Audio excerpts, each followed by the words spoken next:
Tawagin niyo na lang ako sa pangalang Nathan. Ako ay 18 years old at nakatira sa Makati.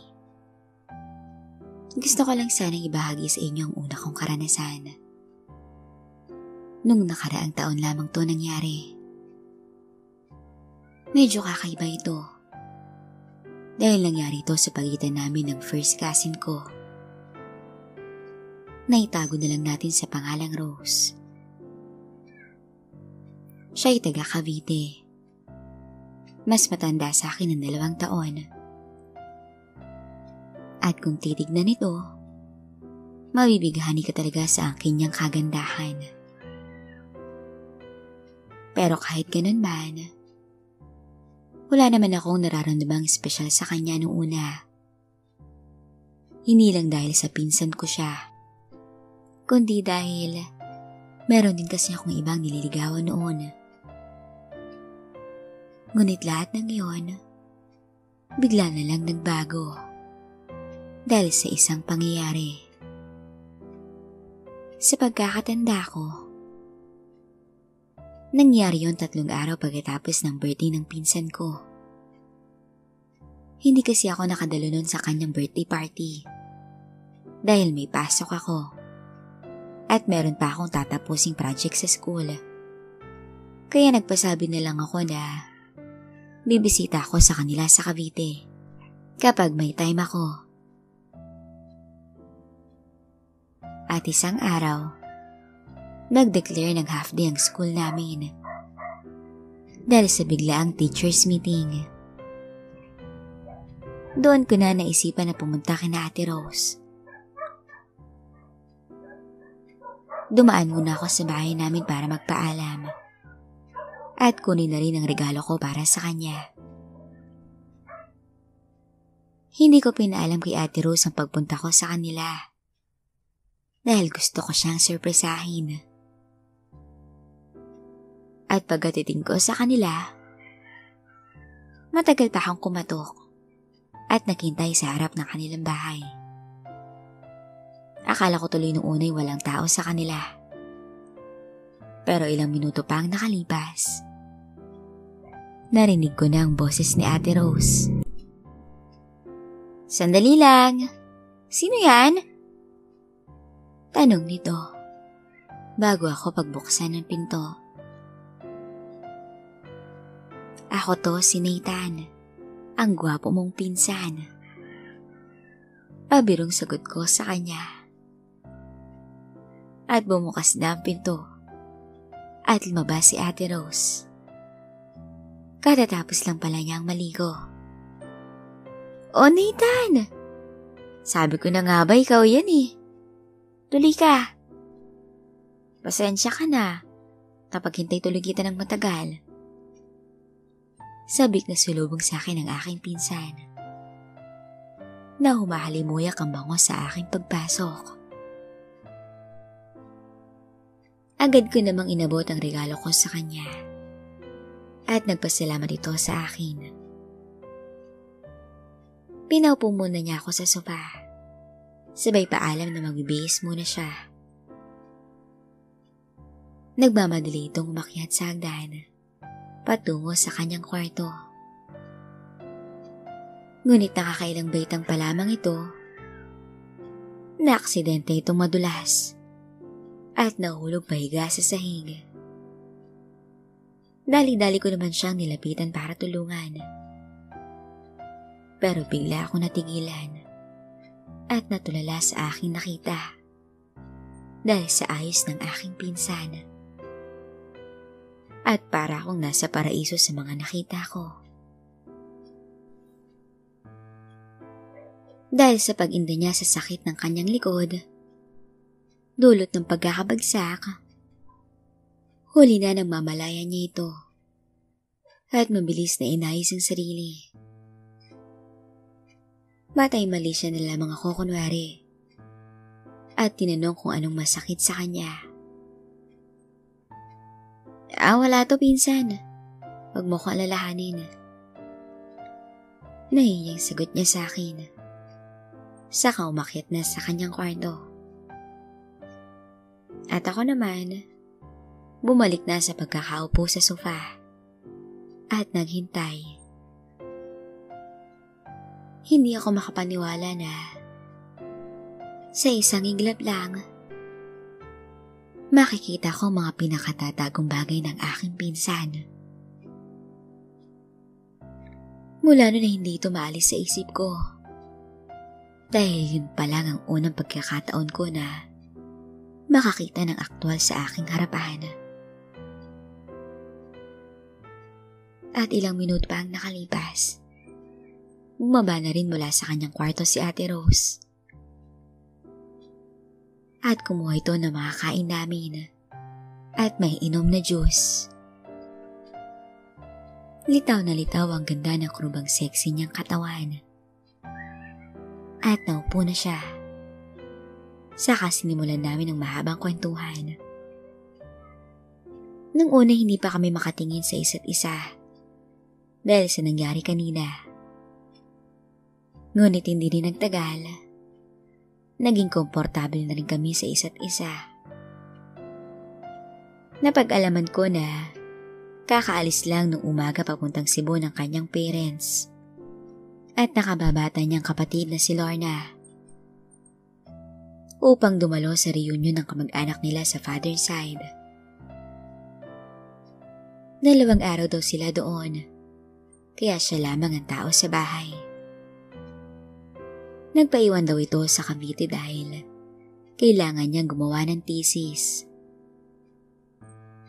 At habang kami nag-uusap, hindi ko mapigilan na napakaganda rin kasi talaga ng aking pinsan. Kaya hindi ko mapigilan na pag-isipan siya kahit alam kong mali. Kung i-describe ko siya, para siyang si Jennifer Lee ng Viva Hot Babes na pumuti. At sa tingin ko, mas maganda pa nga sa kanya. Sa aming pag-uusap, naalala nito ang bagay na pinapagawa niya sa akin. Ay Nathan, ayusin mo na nga pala ngayon yung layout ng Friendster ko. At agad naman akong umuha sa kanya. Kaya umakyat kami sa kanyang kwarto upang mag-computer. Puro pink ang makikita mong mga gamit sa kwarto niya. At karamihan rito, may Hello Kitty. Sa kasamang palad, hindi kami makakonect sa internet dahil ubos na pala ang internet card nito. Kaya iniwan niya muna ako saglit upang maghanap ng mabibilhan. At habang naghihintay, naisipan kong tumingin-tingin sa mga picture at video sa kanyang computer. Sa aking paghahanap, may natagpuan akong isang folder na naglalaman ng mga pictures at mga video clip. Tuwang-tuwa ako sa aking mga nakita at napanood. Ngunit sa isang video, labis akong nabigla. Kuha ito ni Ate Rose sa webcam niya. At nang buksan ko ito, nagulat ako dahil nakita ko si Ate Rose. Nagpapaligaya sa kanyang sarili.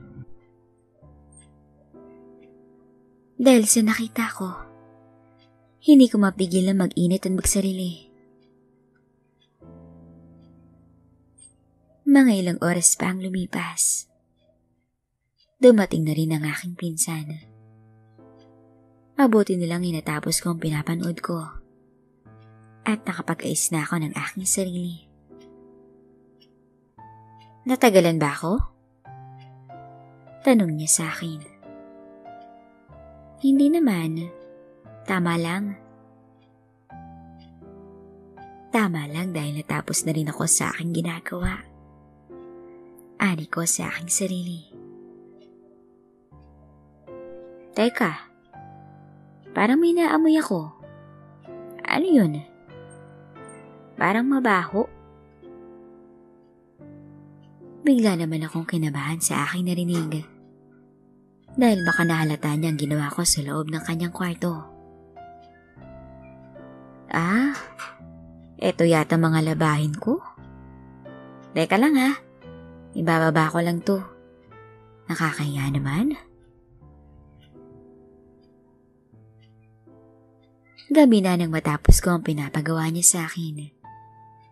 Kaya naman nagpasya na akong umuwi. Bukas ka na lang kaya umuwi. Tutal wala ka namang pasok bukas eh. Para may kasama naman ako dito sa bahay. Oo, sige. Mabuti pa nga. I-text ko na lang sila dun sa bahay na hindi mo na ako uwi. Laking tuwa ko naman. Dahil makakasama ko pa ng matagal si Ate Rose. Kinagabihan, nagluto ng adobong manok si Ate Rose. At pagkatapos namin kumain, nanood lang kami ng TV. Hanggang sa kami dalawin na ng antok. Uy, antok ka na yata, Nathan. Doon ka na matulog sa kwarto ng kapatid ko. At umuo naman ako sa kanya. Kaya sinamahan niya ako hanggang pinto ng kwarto. At siya naman, nagtungo na rin siya sa kanyang kwarto. Nakaharap lang naman sa akin. Hindi ko pa man naipipikit ang aking mga mata. Biglang nawala ng kuryente. Narinig ko naman na napatili si Ate Rose sa takot. At dali-dali itong kumatok sa pinto. Nagpapasama siya sa akin. Na doon na lang matulog sa kanyang kwarto. Dahil natatakot ito sa dilim. Pumayag naman ako. At sinamahan siya pabalik sa kanyang kwarto. Nakakapit ito ng mahigpit sa akin habang kami naglalakad. At pagpasok namin sa loob ng kwarto niya, kumuha ko ng unan at nahiga sa sahig.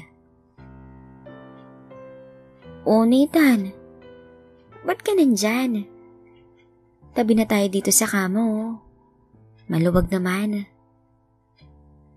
Alok sa akin ni Ate Rose. Sige lang.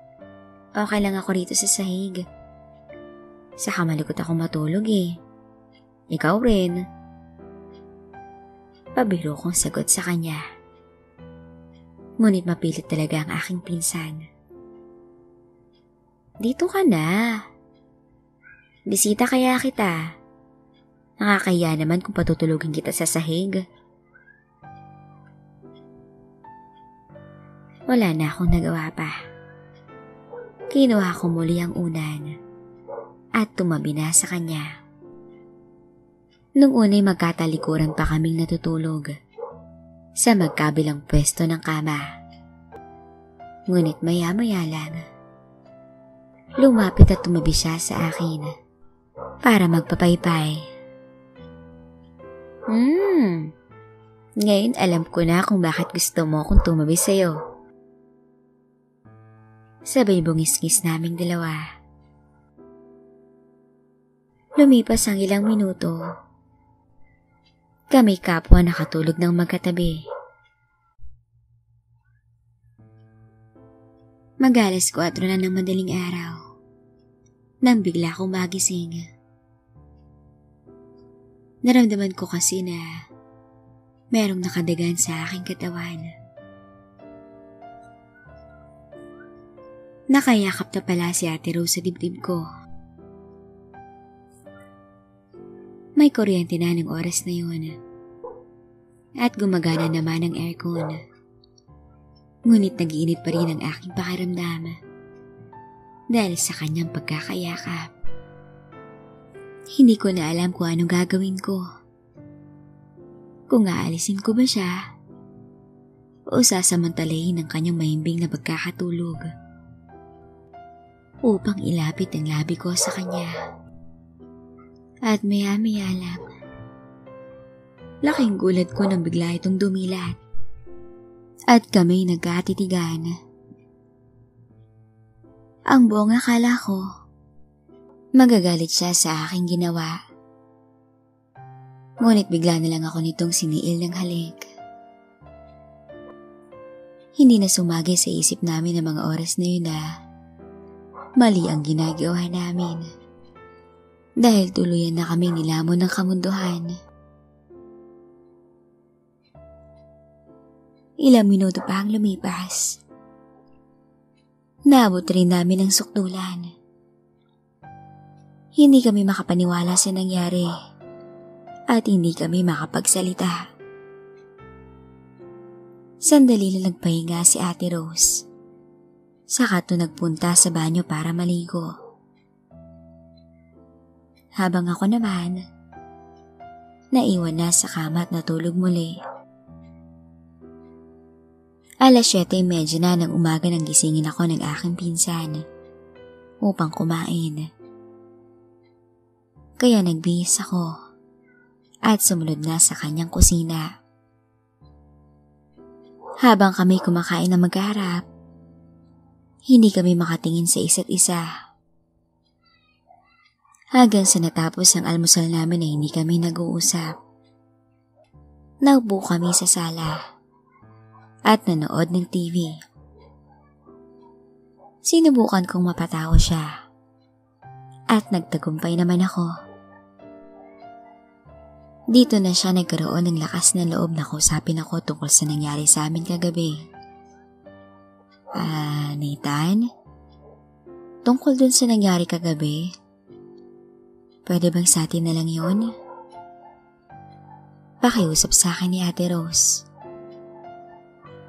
Oo naman, Ate Rose. Promise, walang makakaalam kahit na sino. Alam ko kasing malaking iskandalo to sa pamilya natin. Kapag merong nakaalam sa nangyari sa ating yun. Pero ate, pwede ba akong makaulit sa'yo? Pagbabaka sakali kong tanong sa kanya. Oo naman. Mahirap kaya tang tanggihan. Gusto mo ngayon eh.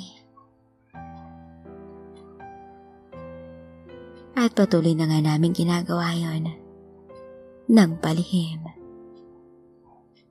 Hanggang ngayon na may girlfriend ako at may boyfriend siyang iba.